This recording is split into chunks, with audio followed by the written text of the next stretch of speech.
En nombre del Padre, del Hijo y del Espíritu Santo. Bien, pues iniciamos el tiempo después de Pentecostés, con este segundo domingo después de Pentecostés. Y les queremos recordar que la práctica para la confirmación del martes es el día de hoy a las 5 de la tarde. Bien, pues escuchamos esto de la epístola de San Juan, que dice: nosotros sabemos que hemos pasado de la muerte a la vida porque amamos a los demás. El que no ama permanece en la muerte, y hemos de amar con obras y de verdad. Tres cosas muy importantes, imprescindibles. Entonces, para nosotros que hemos creído en el amor de Dios, como dice San Juan, en el amor que Dios nos tiene, para nosotros el amor es la vida, la habilidad de vivir, la fuerza para vivir. Y sabemos, como dice San Juan, que hemos pasado de la muerte a la vida porque amamos a los demás.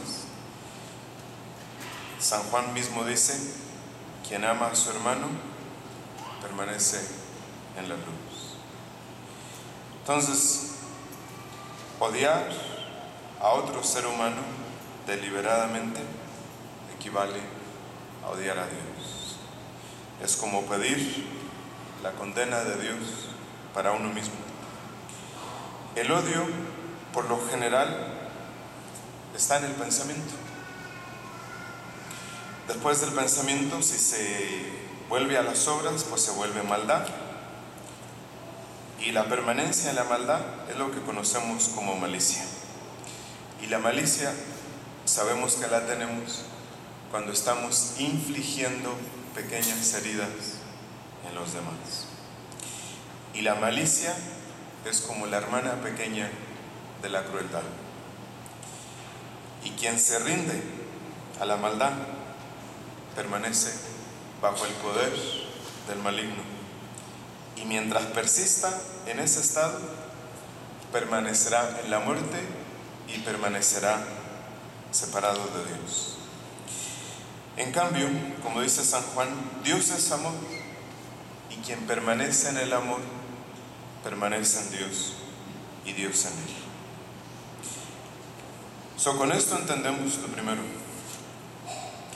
que no importa qué es lo que suceda, o qué es lo que nos pase a nosotros, o qué es lo que les pase a los demás, de una cosa única nos hemos de asegurar: de estar vivos por el amor, amando a los demás. ¿Sí? Entonces, de aquí deducimos la primera conclusión, que la vida interior y exterior de las personas nace y se configura en el interior de nuestros pensamientos. Al final, la vida toda de nosotros, nuestras relaciones con Dios y nuestras relaciones con los demás, nosotros las decidimos en el interior de nosotros. No hay absolutamente nada que nadie pueda hacer para que nosotros dejemos de vivir o de creer o de pensar como creemos. Cada quien en el interior de sus pensamientos decide, configura y determina la forma de vivir, de amar, de querer, de esperar, de odiar, de morir. Sí. Si nosotros hemos creído que depende de los demás, o que dependemos de los demás para ser felices o infelices, o que los demás nos hacen infelices, esa es una ilusión. La realidad es que yo solo en mis pensamientos configuro mi forma de vivir. ¿Sí? No son los otros, no son los demás. Como decía este filósofo Nietzsche, el infierno son los demás. Pues no son los demás el infierno. El infierno lo creamos, o el cielo, toda la fortaleza, la vitalidad, la belleza y la bondad de cada uno de nosotros los creamos en el interior, en los pensamientos. ¿Sí? Entonces, nuestra forma de pensar puede edificar nuestra suerte en este mundo y determinar nuestro destino eterno para siempre. Entonces, nuestros pensamientos son como las raíces ocultas en los oscuros de la tierra, de las cuales surge toda la vida de la planta, su forma, su fuerza, su belleza o su muerte.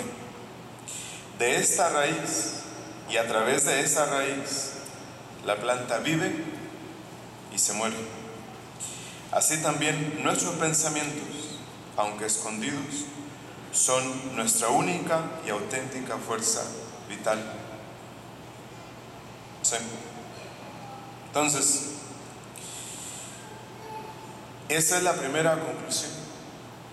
De ahí que el primer deber de cada uno de nosotros, para convencernos a cada uno de nosotros, a nosotros mismos, de que hemos crecido y de que podemos amar, es de saber poner en orden nuestros pensamientos,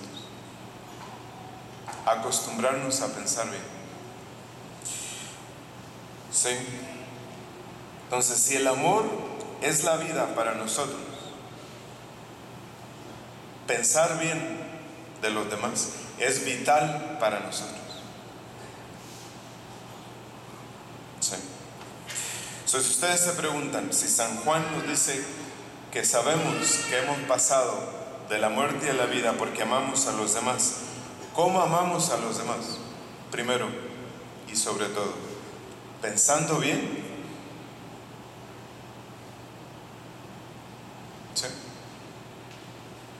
Porque hacer obras buenas y hacer obras buenas muy grandes por los demás o por la iglesia o por quien ustedes quieran, cualquiera las hace. La mayoría de las obras buenas que hacemos, las hacemos sin amor, sin caridad. No hay caridad sin obras, hay obras sin caridad. ¿Sí? Entonces, de lo primero que hemos de preocuparnos cuando nos enteramos de que Dios nos ama y de que hemos de amar a los demás, de lo primero que nos hemos de enterar es de la necesidad de ordenar los pensamientos, de pensar bien. Si no logramos este primer requisito de la bondad, no logramos hacer nada. No logramos hacer nada. Que es todo lo contrario a la suspicacia. No sé si ustedes habrán escuchado esa palabra. Ser suspicaz significa instalarse en una forma de pensar de los demás y considerar a los demás como sospechosos de todo. Es más, la gente termina pensando que todos son culpables hasta que no demuestren su inocencia. ¿Sí?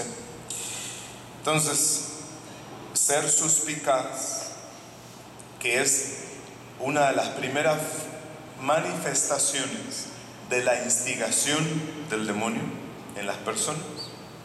Ser suspicaz consiste en suponer la mala intención de los demás. ¿Sí? Entonces, de ahí nace la desconfianza injustificada y de ahí se producen muchas heridas.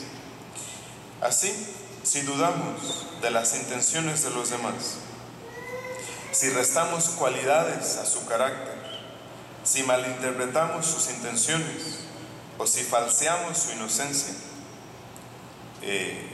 lo sometemos a una de las mayores pruebas.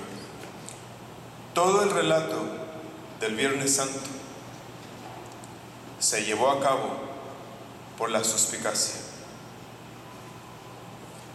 ¿Sí?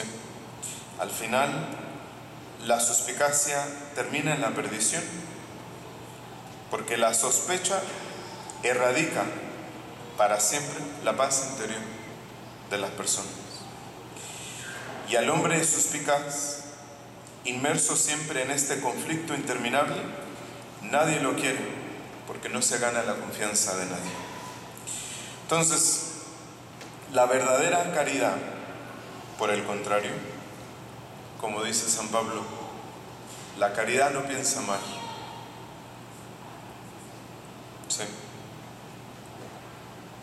Entonces, la confianza es una filosofía de vida mejor que la suspicacia.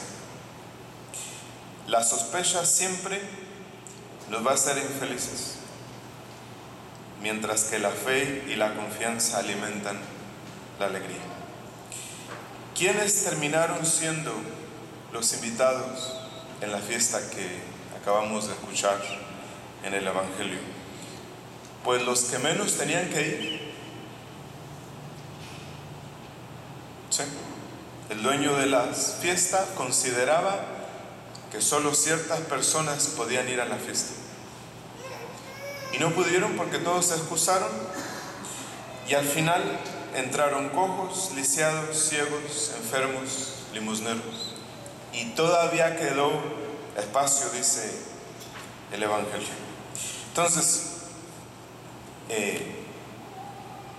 eso es muy importante. Eso es muy importante. Lo primero que hemos de hacer es pensar bien de los demás. Pensar bien de los demás. Contrario a la suspicacia. ¿Por qué lo hemos de hacer?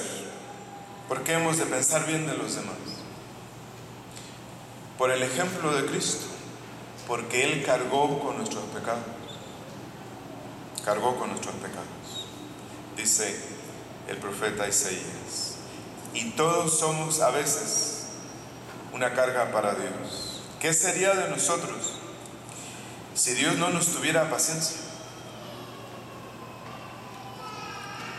Agradezcámosle a Dios que llevó sobre Él nuestras cargas, nuestros pecados y lo irritante que a veces somos para Él. Entonces, levantémonos y carguémonos con una pequeña parte de la cruz. Seamos pacientes con las debilidades de quienes nos rodean, porque quienes nos rodean han sido puestos por Dios a nuestro lado. ¿Sí? Entonces, los pensamientos amables confieren energía a las palabras y a las obras. Sin la amabilidad en los pensamientos no puede haber caridad. Son el molde en que se funde la caridad. Y así, el pensamiento bueno, el pensar bien, acaba tomando su forma definitiva en las palabras y en las obras caritativas, sin dejar de ser nunca la fuerza que las vivifica, dotándolas de belleza, de vida, de valor. Entonces, el pensar bien es el elemento más valioso de las mayores obras de caridad. ¿Sí? Entonces, solo una persona amable o caritativa debería de tener el derecho de juzgar a los demás. Nadie más.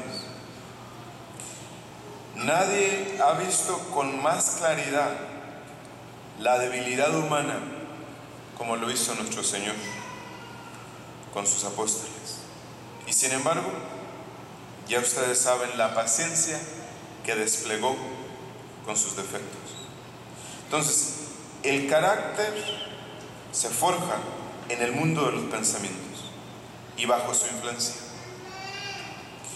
Si somos dueños de nuestros pensamientos, somos dueños de nosotros mismos. Si hemos aprendido a dominarlos, hemos dominado la vida, toda nuestra. Entonces, la práctica de pensar con amabilidad tiene todas sus consecuencias buenas para la vida interior. Nos lleva a ser dueños de nosotros mismos. ¿Sí? Entonces, los pensamientos amables se manifiestan en las palabras y después en las obras. Si pensamos bien, sería el mejor remedio para controlar la lengua. La caridad es la forma más sabia de ver la vida, porque está más cerca de la visión de las cosas que tiene Dios, tan opuesta a una perspectiva mundana, suspicaz y superficial como es la nuestra a veces. Entonces, como decía, el amor para nosotros es la vida. Si no queremos dejar de vivir, no dejemos nunca de hacer el bien, de pensar bien, de desear el bien. En nombre del Padre, del Hijo y del Espíritu.